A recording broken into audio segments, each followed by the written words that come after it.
ఈరోజు రమారమి ఒక 1/2 హెక్టార్ మరి గౌరవ ఎమ్మెల్యే గారికి ఒకసారి అందరూ చప్పట్లు కొట్టాలి.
నాకే గనక 2 చేతులుంటే ఆ 2 చేతులకు నరికేటి శక్తి ఉంటే మనిషి నన్ను తాకేవాడా?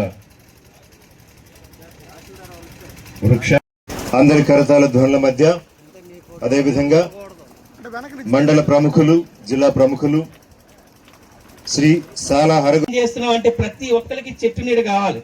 అంటే మనం రోడ్డు మీద వెళ్తుంటాం, చెట్టు నీడ అయితే కావాలి. ఎవ్వరం కూడా చెట్లు వేయం. ఆలోచించండి, మనకు మనం ఒకసారి ఆలోచించండి. మంచి సమ్మర్ మన వేడలుగా ఉంటుంది, ఇక్కడ వేసవికాలం బగమని ఉంటుంది. రోడ్డు మీద వెళ్ళే బైక్ కూడా ఎవడైనా ఎక్కడ అవుతాడు? చెట్టు కింద అవుతాడు. చెట్టు నీడ కావాలనుకుంటాడు.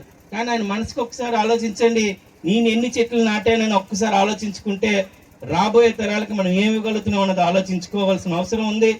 ఇంతేకాకుండా కంపెనీస్ కూడా ఈసారి కొత్తగా పాలసీ తీసుకురావడం జరిగింది. అంటే ఎక్కడ పడితే అక్కడ చెట్లు కొట్టకుండా సోర్స్ ఉన్న చెట్లనే కొట్టి ప్లాస్టిక్ వాడకం తగ్గుట్టడం వల్ల ఏమవుతుందంటే పేపర్ వాడకం పెరుగుతుంది. వెర్జిన్ ఫైబర్నే తీసుకొని వాడుతున్నారు. అంటే అప్పటికప్పుడే కొట్టిన చెట్టునే ఫుడ్ ప్రాసెసింగ్లు ఎక్కువగా వాడుతున్నారు. కొన్ని పాలసీస్ రావాల్సిన అవసరం ఉంది. ఇది సర్కిల్ ఎకానమీలో మాట్లాడే పరిస్థితి. ఎందుకంటే ఎన్నిక చెట్లు కొడుతున్నా, ఎక్కడి నుంచి కొడుతున్నాం అనేది తెలియకుండా లెక్క ఉంది ప్రపంచం మొత్తం మీద. ఇప్పుడు మీరు అందరూ గమనించుంటే ఫ్రూటీ తాగుతున్నారా? టెట్రా ప్యాక్ అనేది ఏది వస్తుందో ఆ ప్యాకేజ్ అంతా కూడా 75% ఓన్లీ వర్జిన్ ఫైబర్తోనే ఉంటుంది. దాన్ని రీసైకిల్ చేసే పరిస్థితి లేదు. ఎక్కడ పడితే పేపర్తో తయారు చేసింది అంటే అది చెట్టు నుండి తీసిందే. దాన్ని రీసైకిల్ చేయాల్సిన బాధ్యత కూడా మనతో పాటు ఇక్కడ ఉండే వ్యవస్థల పైన కూడా ఉంది. ఎందుకంటే వర్జిన్ ఫైబర్ని రీసైకిల్ చేస్తే రీసైకిల్ పేపర్ వాడొచ్చు, రీసైకిల్ ఐటమ్స్ వాడొచ్చు. కానీ మనందరూ ఇంకా చాలా వెనుకబడుతనంలో ఉన్నాం. ఈ గ్రామాల్లో మనం ఆరోగ్యంగా ఉన్నాము అంటే దానికి కారణం మనకు కాలుష్యం ఎక్కువగా లేకపోవడం వల్ల. లేదు అనేసి అంటే ఎక్కువగా ఉన్నటువంటి సిటీల్లో ఉన్నటువంటి ప్రజలు అనేక రోగాలతో ఇబ్బంది పడుతున్నారు. ఈ చెట్లు లేకపోవడం వల్ల వర్షాలు కూడా తగ్గిపోవడం జరుగుతుంది. కాబట్టి మనం అందరం కూడా మనిషికి ఒక చెట్టు నాటినట్లుగా అయితే రాబోయే తరాలకు, మన భవిష్యత్తు భావి తరాలకు మంచి ఒక దిశానిర్దేశం చేసినట్లుగా ఉంటుంది. కాబట్టి ప్రతి ఒక్కరం కూడా మన బాధ్యతగా ఈ చెట్లు నాటాలి అనే విధానాన్ని ప్రతి ఒక్కరు కూడా పాటించాలి. ఈ రోజు చిన్నపిల్లలు ఎవరైతే ఉన్నారో చిన్నపిల్లలు కూడా స్కూల్లో మరి వారికి కూడా వాళ్ళ టీచర్లు చెప్పడం జరుగుతుంది. ప్రతి ఒక్కరు కూడా చెట్లు నాటాలి అనే విధానాన్ని తీసుకురావడం చాలా మహా గొప్ప కార్యక్రమం. ఎందుకంటే ఈరోజు చెట్లు ఉంటేనే వర్షాలు పడతాయి.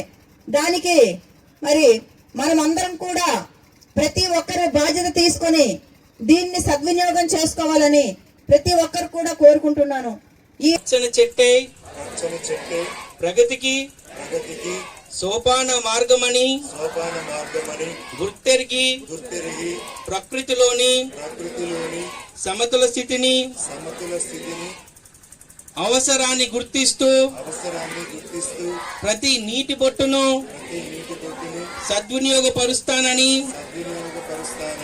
చెట్టు ఆవశ్యకతను పట్ల